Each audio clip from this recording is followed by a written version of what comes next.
ఎంతమంది నిజంగా తండ్రి పట్ల ఆసక్తి కలిగిన వారుగా ఉన్నారు?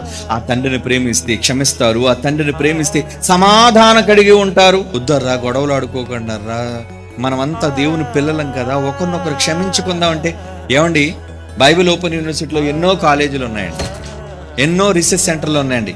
రీసెర్చ్ సెంటర్లు మొదలుకొని కళాశాల వరకు అన్ని గొడవలు గొడవలు. ఎన్ని మాటలు చెబుతున్నా, ఎన్నిసార్లు చెబుతున్నా మారలేని పాషాణం మన హృదయం.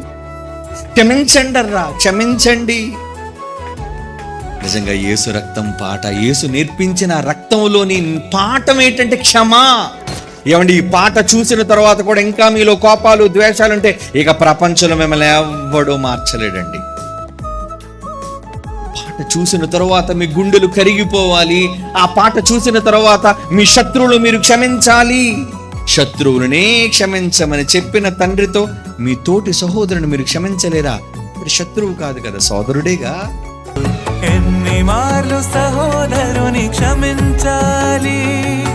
70 ఏళ్లకు పైనే క్షమించాలి.